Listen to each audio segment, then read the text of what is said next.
My name is Ken Davitian, and I'm an actor. That's what I've been doing for a long, long time, and I'm making my living from it. But it's not easy.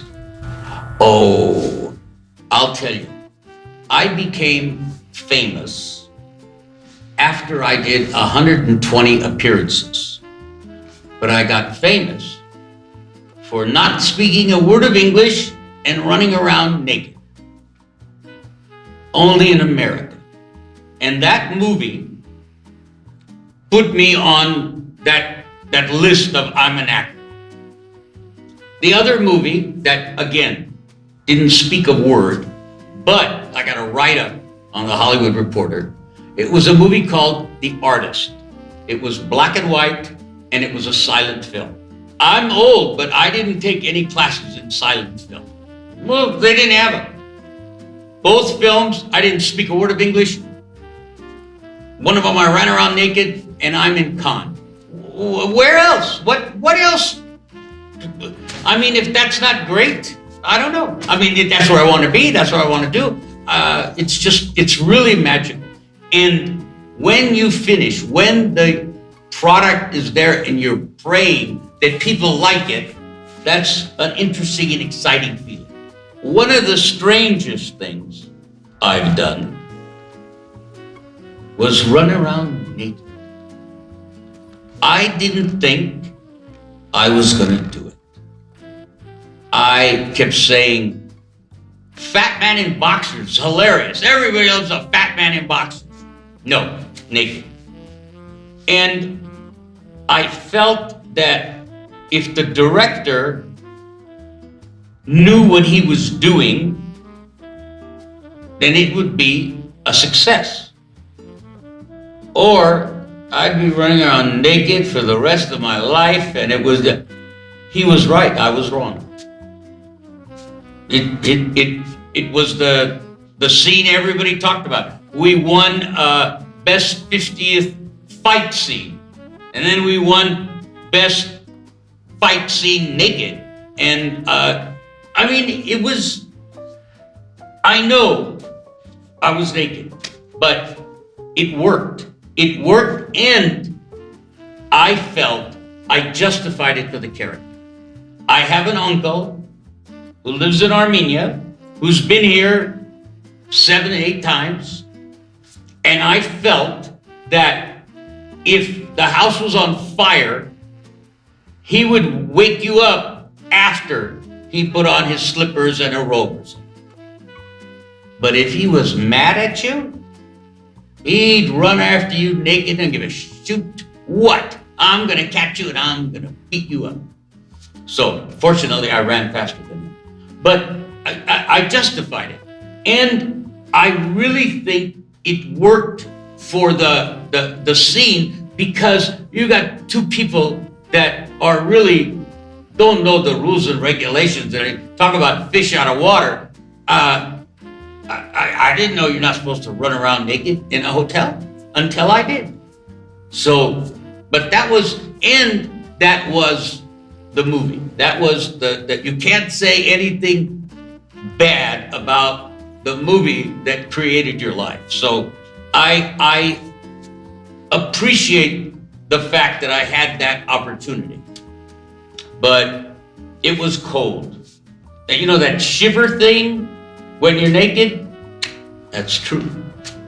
My grandmother was an Armenian actress, and she did plays up and down California.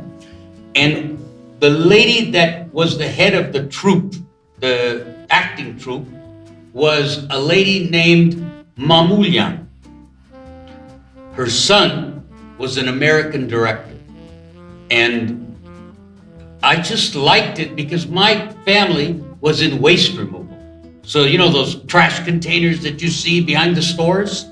And I just thought acting looks easier and better. I was wrong. It's hard. But I fell in love with it. I'm a theater arts major. That's all I wanted to do. But I picked up a lot of rubbish on the way. We ended up going to the West Side, East Side talent show at Dorothy Chandler, and I won. I was doing Shakespeare, and I thought, I'm looking at everybody else. They don't really care. They're not there. This is just a good time, and it's not for me. I want to be somewhere. I got things to accomplish. That's an interesting and tricky question. You see, meeting people at nightclubs and all of that stuff, that to me, I'm 80% I get the job if we have a meeting. I'm 60% if I go in and audition in person. But otherwise, because it's the personality, it's got to get there. I remember I did a sitcom for Fox, and they said, you don't have to do anything. You already got the job, but it would be better. Okay, I don't want anybody complaining. It would be better. So I got in front of almost 200 people that were called off of their jobs to come over here to see if I'm the right guy. Well, they don't look happy. They were all they were all Fox people, and they were all called, okay, you gotta come. So what did I do? I said, listen, if I get this part, I can get tickets to American Idol, room cracked up, I got the part. I mean, you can see in their faces, give us something, show it, why did we come? Give me something so I can say, oh, that was good, I'm glad I went. But you gotta enjoy it. I really, really love what I do. I really do. Screaming, yelling, fighting, everything. But when you get out that door, that exit, it's already all in the can. And that's the way it's gonna be. I love what I do. I really do. I'm reoccurring on Cobra Kai. I went to a Facebook post was Cobra Kai is going to be at these 4 locations in LA with Shake Shack. I went. There was 1,000 people there, but nobody from the show. So I think that we're obligated. It's our job to be nice to the people that pay $15 to go see a ticket to see a movie. They think they know you. I know they don't. But those are your fans. If you piss on your fans, it's not good. So I take pictures. I talk to people. I remember we were in Las Vegas having a meeting 2-3 weeks ago. And this lady with the wheelchair came right to where we were sitting, and her son is a Chicago police officer. And he said, my mother loves you on Cobra Kai, and can you take a picture and stuff? Of course. What? Who would not?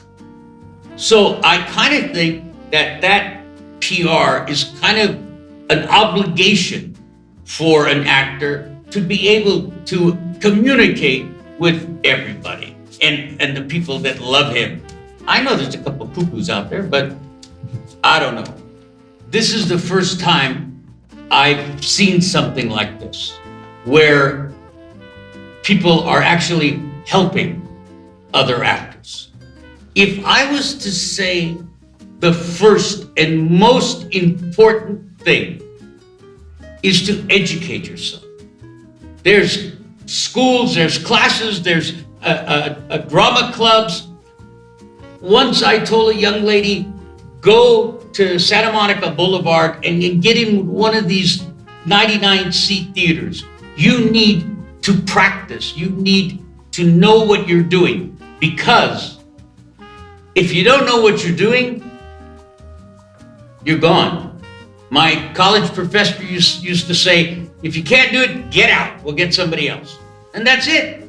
That's what happens. The other things is like, you gotta go to school. You gotta get educated. People come to California and they think they landed in LAX and tomorrow they're gonna have a sitcom. It's not that easy. It's a lot of work. People come here from around the world and from in the United States. They're either a handsome, good-looking guy or a beautiful woman. I like people that get educated. I really, and I don't know, because maybe I went through 4 years of it. I think you should do some work. They pay us a lot of money to be right, to know what we're doing, to be able to make the emotion that I have for you to feel. I had this kid who's playing my nephew. I think 6 hours, and he started. Hey, when is this? I mean, how long do we stay here? What are you talking about? You spent half your life to get where you're at, and you want to go home? This is the job.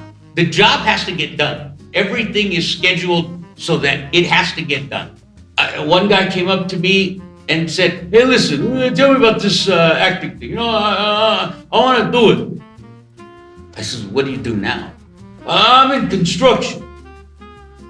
I said, do you know what nail goes into what wood and what? I mean, I don't know, but you got to learn all that stuff. I says, well, you got to learn how to act. Huh? How do you get through? I don't know. Because it's not a hobby. He had said, I want to make it as a hobby. It's not a hobby. They don't pay you hundreds of thousands of dollars because you got a hobby. It's hard work. The other, and I really think the most important thing is to listen. You see, you're in a conversation or you're having a problem, but there's always someone there, even if it's in your own head. You got to be able to listen. And what happens to young actors? While I'm saying a line, they're waiting for the last 2 or 3 words so that they can go and do their. That's not the way to do it. Listen to what I'm saying.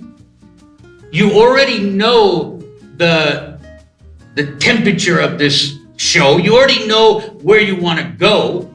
So the writer has given you that much to work with. So you're not going to say, if you want to climb Mount Everest, you don't say, okay, I want to take a jet.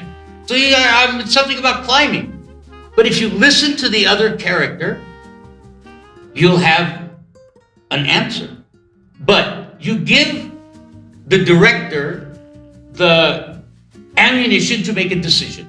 And then whatever the decision is, that's it. I come from the old school where the director is the boss. Not the producer, not the owner of the studio. My captain on my ship is the director. And I'll tell him something that I think is good, but he has he doesn't have to take it. He just, okay, thanks. And you try to do that, but that's all I think a responsibility that we have. Listen. That's the one thing I learned, and it changed my acting completely. I was holding in all my laughter. And you know what? That is a taught thing. You have to teach yourself that, because you've got 150 people on the crew, and you got one guy in front of the camera, and he says something funny. You can't laugh. You got to wait. You can't laugh. I mean, and believe me, I have not done stand-up. But if you do stand-up, you're getting your applause right away, okay. But just sitting there and waiting, it's difficult. But again, I really don't think of it as work. I enjoy it so much that it's just terrible that it has to end. Thank God tomorrow's another day. Hey, check out the Film Hub. It's on your computer. You know that thing you keep bundling with, and then you don't talk to people, your wife, it's on there. You'll find it. The Film Hub. Everybody needs it.